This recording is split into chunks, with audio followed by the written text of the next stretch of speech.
My name is Lindsey Allen. I'm a woodland officer and I work for the Forestry Commission. The job entails mostly grants and regulation work, which means I'm administering grants for woodland owners. I give out advice, I issue felling licences to fell trees, I do grants and regulations on the environmental impact assessment side of things, and basically out and about advising woodland owners, agents and contractors, working with everybody, trying to get woodlands back into management.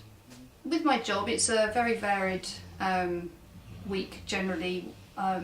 Everything can change from one minute to the next because of the regulatory work. But on Monday I came to the office, so I was doing mostly paperwork, file work.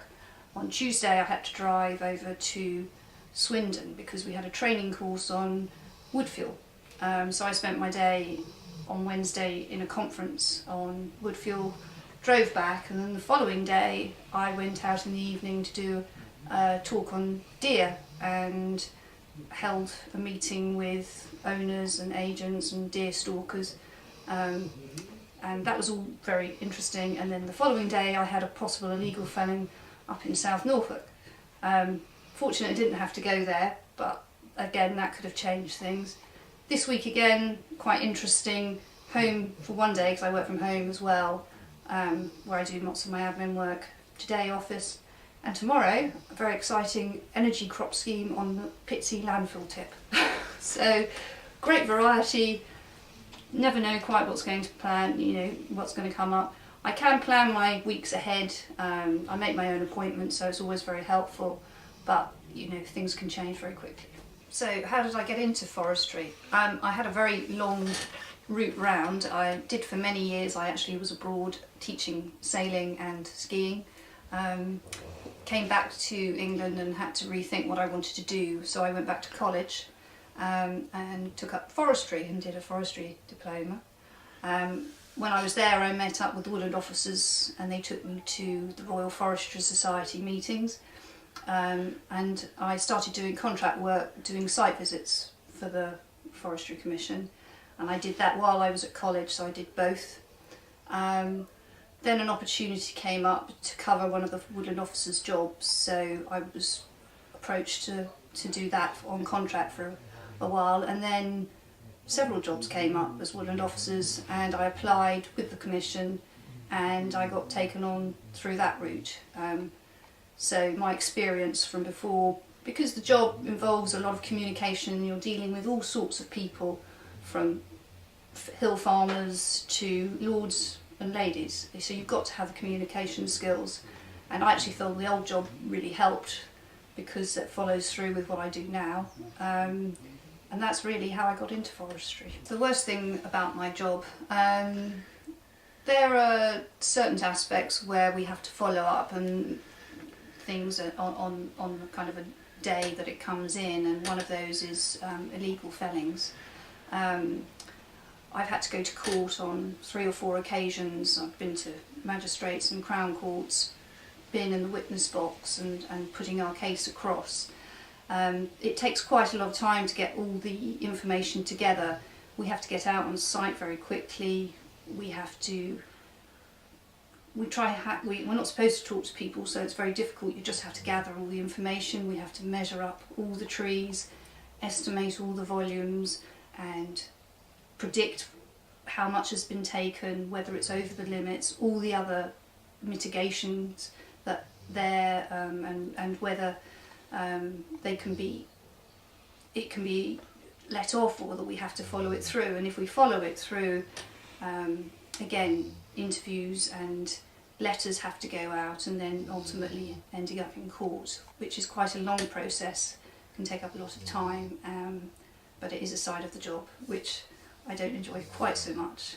The positives of my job are many. I work from home, I book my own appointments, I organise meetings when they're convenient. I cover quite a large area, so I try and get meetings maybe 2 or 3 on a day, which makes sense.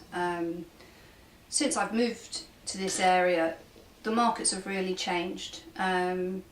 firewood is now very much on the agenda. I never had a very good amount of agents or contractors I could rely on, but there are more and more young people coming into it, and much more professional people. Wood Fuel East have a grant that can go towards equipment, and one of the chaps I know, he worked in arboriculture, cutting down leylandii hedges, wasn't that keen, really enjoyed forestry. He's now got a small harvester. He's gone into a site with a gentleman that I've been trying for years to get to do some management in his woods. He's got a lovely ancient woodland on a ridge. He's got conifer plantations at one end. He's got oak standards through, and sweet chestnut. It's absolutely stunning, bluebells. And it was in desperate need of coppicing and restoration. Fortunately, he knows his chap, and they've started doing the thinning out of the conifer this season, and I'm going to help him do some of the work with Grant on the coppicing. He was very worried about the effects it would have on the bluebells, but I've encouraged him and told him that it's actually only going to benefit. You need to open up these woodlands, let the light in, just to get the biodiversity right again. Butterflies, all those creatures will absolutely adore, and the bird species will be encouraged when he actually starts doing this work. So there are really good positives about the job. Going back after you've issued a big felling licence and seeing the results is really good. It's really good. The most important things and skills that I need to do this job will be probably firstly is communication. You've got to be able to talk to people on all levels and at the right level of authority, really. So you've got to learn who you're dealing with and what you're talking about. I have to be extremely organised. You look at my desk and perhaps not think that, but it's all organised. I have to deal with, I have about 40 cases at the moment on, which cover a variety of maybe new planting schemes to very large estates with maybe 40, 50 compartments that I've got to break down and deal with. So all of those have got to be inspected, all of those I've got to go through all the checklists and ensure that the contracts that go out are top notch, really, because that's a legal document, so it's very, very important. As part of my job, regulatory work, we have to interpret new rules and regulations that come out. We've got to know and understand where we're coming from, and that when we talk to people, we've got that backup knowledge that we really do know what we're talking about. So you've got to be able to learn, listen. The job changes, things change all the time, so you've got to adapt as well. And those are really the important things about the job: communication, organisation, interpretation, all the shuns, but it is true, you really do need to have all of those. So the qualifications to become a woodland officer. I spoke to personnel and they say they don't actually insist on qualifications, but desirable are HND in forestry or a degree in forestry, and also membership of professional bodies in forestry, so the ICF, things like that. But again, these are desirable. Experience is actually taken on board as well, so it is possible, with experience, to move into forestry and into the woodland officer role.